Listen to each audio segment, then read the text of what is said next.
This clip is brought to you by SaveWithConrad.com.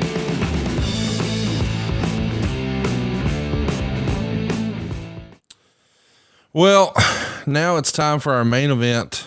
The previous Royal Rumble pay-per-view, we saw Angle defeat Mark Henry to retain the world title, but when the match was over, Undertaker came out and issued a challenge to Angle for the World Heavyweight Championship. And here we are. These guys get plenty of time. Meltzer loved it. He gave it 4 stars. He usually didn't. We've just recently covered their matches from the year prior, and it felt like every time Angle wrestled Undertaker, Dave was not high on it. He gives it 4 stars here. So whatever it was, something clicked. And Meltzer would say that the match started slow, but they pull out all the hot spots here. Angle is doing whatever he can to get the pin on the Undertaker, and Undertaker is kicking out of these Angle slams left and right. And then he does another triangle choke, and Angle teases tapping. They do a spot where the ref lifts Angle's arm and it goes limp twice, but not the third time, which is a little old school. Eventually, of course, we get a finish, and Kurt Angle's victorious. I think a lot of folks probably assumed Undertaker was going to win this one. So is this 2 swerves, if you will, back to back, do you think, on the pay-per-view? Oh, the first one certainly was. The one we talked about with Randy going over Ray after Ray won the Royal Rumble and was headed to WrestleMania in the main event. It got nothing else. If Ray was able to go on to WrestleMania and win the title, which would be an amazing accomplishment for a guy his size in WWE especially, then you got a built-in opponent in Randy, because Randy's already proven he can beat Ray, even though he cheated to win. He proved that he got his hand up. But I don't think this is a swerve. I don't see it that way. Undertaker's a made man. He's Teflon. You have a hard time diminishing his image. And, here we look back at it at, 15 years later, and I'm sure that if fans had their way, depending on who his opponent was going to be, but you'd want to see Undertaker at WrestleMania. He's still popular. He's still over. He'll always be over. So losing to Kurt Angle, who was the world champion, is not a disgrace or a bad thing. So, I like this match. I mean, I think the fans voted, and that's the best feedback you get. Yeah. From the paying customers. It's not from me or you, because hell, we're going to like most things because we're wrestling fans, unabashedly wrestling fans. So anyway, that's where he was there, and I just enjoyed the shit out of the match. What I liked most about the match is they're showing that the Undertaker knows a little bit of MMA. We know that we've seen him at UFC events, and he certainly tried to get submission movers like Hell's Gate and things like that over. And here he's trying to pull a triangle against an amateur wrestler, and that amateur wrestler knows what to do, and gets his shoulders pinned in the process. But while teasing, hey, I might actually have to tap out to this. Oh, but wait, we're still doing wrestling. Here's your pin. I mean, I think of all the guys that you could put in there against Kurt Angle and say, well, we're going to work more amateur style. We're going to work more shoot style. Man, Undertaker probably wouldn't be in your first 10 picks, but he pulled it off here. Yeah, he's a big fan, Conrad, as you mentioned, of MMA, so he'd studied it. Right. And it gives him a finish that he could use on anybody. That's right. Big guys, small guys, whatever, without too much wear and tear on Taker or I'd rather be in that finish as to be given a last ride. Oh, for sure. Yeah, or a choke slam. Yeah, any of those things where you're getting slammed on your spine would be. I'd prefer that over submitting to the submission. But Taker was a student of that genre. He still is. Big MMA fan. So I knew he was working on it, and he and I are both big MMA fans. That was one of the topics of our conversations quite often. And I've been to some MMA shows with the Taker there. So I knew he had a better than average awareness and education to that hold of MMA in general. So it seemed like it worked out pretty good. And I would not have been for Undertaker submitting. I wasn't ready for that right now, personally. But I thought the way that it went down, the shoulders are down. Maybe it's a brain fart for Taker, whatever you want to say, how to give him an out. But the bottom line is that he was so focused on submitting Angle that he slept for a second and his shoulders were down for 3. And 3 seconds is not very long. It's kind of like some of my relationships.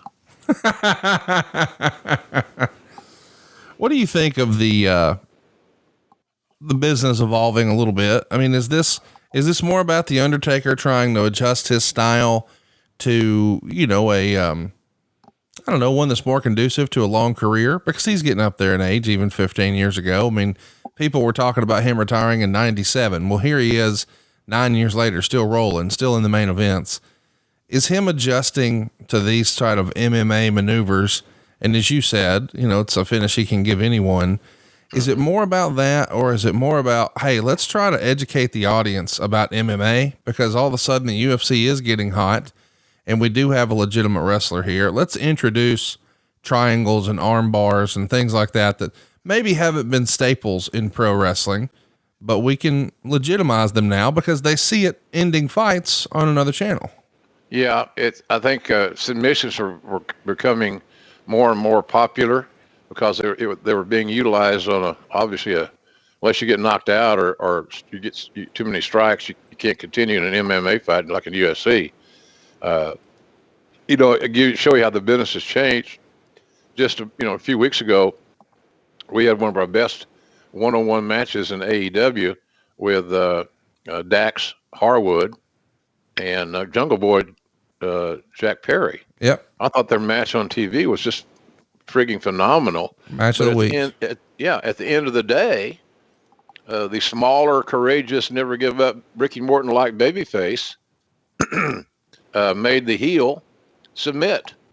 And I'm not aware, I'm sure, maybe there is, I'm not sure of anything, but I'm not aware of how many times Dax had submitted before he did there. But there you got a top guy who found himself into a unattainable submission hold, and he either had to suffer something to break in his body, which takes him off the line, takes him out of the game to heel, or he taps.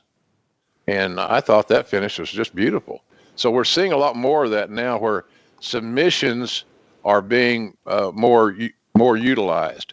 It used to be that in the old territory days, one of the house rules was that you rarely ever had a babyface submitting.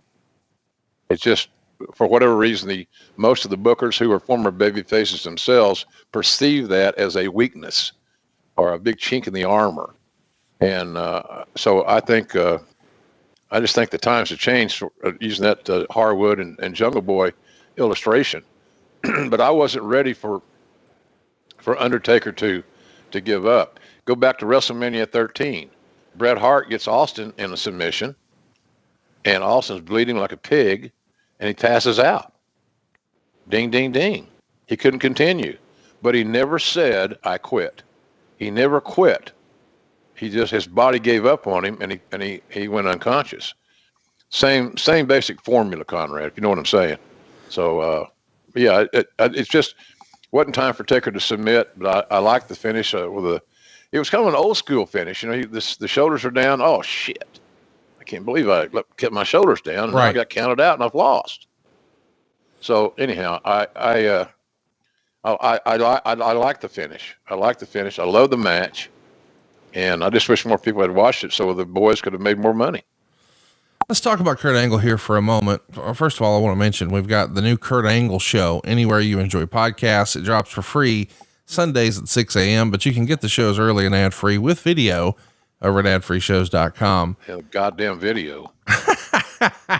Drag over here, I got something you can drag around. Okay. God almighty. Come on, man. Kurt's only with us 6 more months, and then he's out of here.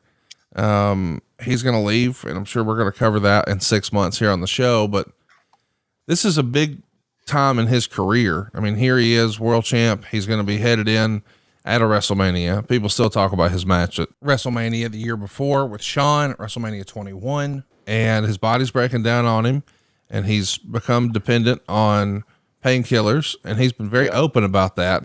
How much of that was present and just, undeniable here in February?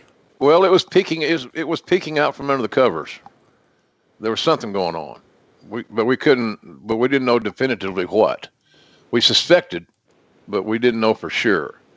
But a guy that's trained so religiously and so rigorously for so many years. Let's not forget, go back to '96. He wins the gold medal in the Olympics with a broken friggin' neck, as we've heard, and it's true.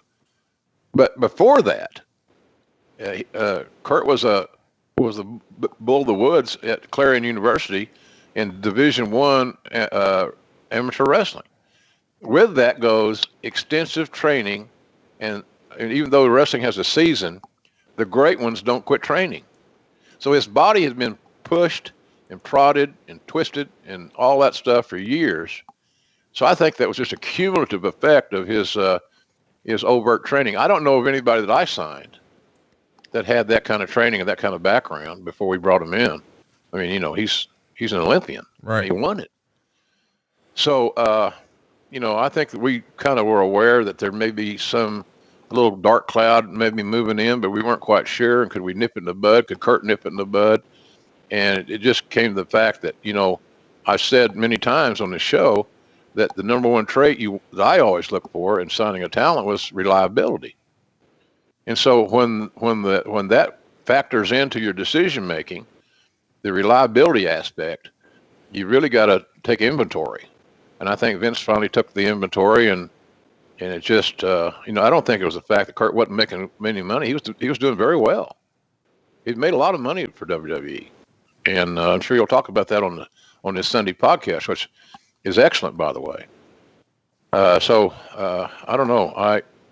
There was something not quite right, but it wasn't quite right vividly enough to have Taker take the title back and get the title of somebody else that you could rely on more because it didn't have drug or alcohol type issues. Hey, it's Conrad Thompson. Thanks for checking out the podcast here on YouTube. Be sure to hit the subscribe button and the notifications bell so you get a notice anytime we upload some new content. And go save yourself some money right now. If you're in a 30-year loan or you have credit card debt, it's not a matter of if I can save you money. It's a matter of how much. Find out right now for free at SaveWithConrad.com.